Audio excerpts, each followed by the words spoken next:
অমর একুশে বইমেলায় প্রতি বছরই নবীন প্রবীণ জনপ্রিয় লেখকের পাশাপাশি প্রকাশিত হয় বিনোদন জগতের বিভিন্ন তারকাদেরও বই। অনেক তারকা রয়েছেন যারা নিয়ম করে প্রতি বছরই বইমেলায় ভক্তদের জন্য উপহার দেন নতুন নতুন বই। আবার অনেকে আছেন লেখালেখিতে উৎসাহিত হয়ে জীবনের প্রথম প্রচেষ্টা নিয়ে হাজির হচ্ছেন এই প্রাণের মেলায়। এবছর গ্রন্থমেলায় প্রকাশিত হয়েছে বরেণ্য অভিনেতা, নাট্যকার ও নির্মাতা আবুল হায়াতের আত্মজীবনী রবিপথ। বইটিতে নিজের অভিনয় ও ব্যক্তি জীবনের জানা অজানা বিভিন্ন বিষয় তুলে ধরেছেন তিনি। আবুল হায়াতের আত্মজীবনীমূলক এই বইটি প্রকাশ করেছে সুবর্ণ প্রকাশনী। নাট্যচর্চার পাশাপাশি নিয়মিত লেখালেখি করে থাকেন নাট্যজন মামুন রশিদও। এবার বইমেলায় শব্দশিল্প প্রকাশনা থেকে প্রকাশিত হয়েছে তার লেখা ঘটনা সত্য সত্য নয় নামের একটি বই। সঙ্গীতশিল্পী পাহমিদা নবীর প্রথম বই পাহমিদা নবীর ডায়েরি প্রকাশিত হয়েছে এই বইমেলায়। সঙ্গীতাঙ্গনে দীর্ঘ সময়ের নানা অভিজ্ঞতা নিয়ে এই বইটি লিখেছেন তিনি। বইটিতে গানের গভীরতা, জীবনবোধ আর চারপাশের যাপিত জীবনের অভিজ্ঞতাকে স্থান দিয়েছেন এই শিল্পী।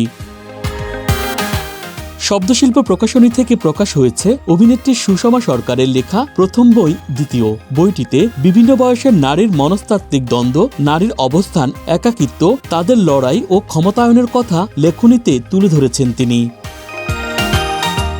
নাট্যাঙ্গনের জনপ্রিয় কমেডি অভিনেতা ডাক্তার এজাজুল ইসলাম অভিনয়ের পাশাপাশি লেখালেখিও করেন নিয়মিত।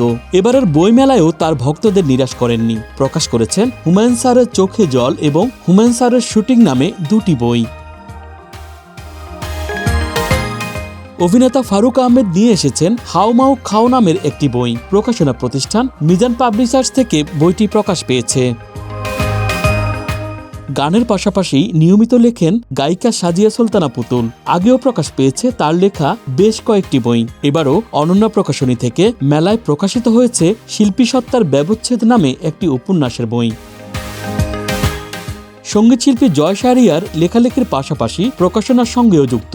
নিজ প্রতিষ্ঠান আজব প্রকাশনী থেকে প্রতি বছরই বিভিন্ন লেখকের একাধিক বই প্রকাশ করেন জয়। অন্যদের লেখা প্রকাশের পাশাপাশি এবছর প্রকাশ করেছেন নিজের লেখা তৃতীয় কাব্যগ্রন্থ সুর ছাড়া কবিতারা। বইটিতে 53টি কবিতা স্থান পেয়েছে। কবিতা, শিশুতোষ গ্রন্থ, উপন্যাস সব মিলিয়ে এ পর্যন্ত 17টি বই প্রকাশ পেয়েছে অভিনেত্রী সানারা দেবী শানুর। এবার আজব প্রকাশনী থেকে প্রকাশিত হয়েছে তার লেখা থ্রিলার উপন্যাস বাঘ মানুষ। গল্প, উপন্যাস, ছড়া, কবিতা মিলিয়ে 30টিরও বেশি বই লিখেছেন সঙ্গীতশিল্পী লুৎফর হাসান। এবার টাইপ সি নামে একটি উপন্যাস প্রকাশ করেছেন তিনি। এবার বই মেলায় এসেছে নির্মাতা চয়নিকা চৌধুরীর উপন্যাস অনুমতি প্রার্থনা। বইটি তার বহু নাটক ও চলচ্চিত্রের অভিনেতা মাহফুজ আহমেদকে উৎসর্গ করেছেন তিনি। গীতিকার ও উপস্থাপিকা অধরা জাহান প্রকাশ করেছেন তার তৃতীয় উপন্যাস ও পঞ্চম বই নোরা শরীর। এছাড়া ব্যান্ড অ্যাশেজের ভোকালিস্ট জুনায়েদ ইভানের লেখ নামে একটি বই প্রকাশিত হয়েছে এবার 21শে গ্রন্থমেলায়। Dhaka express, news desk.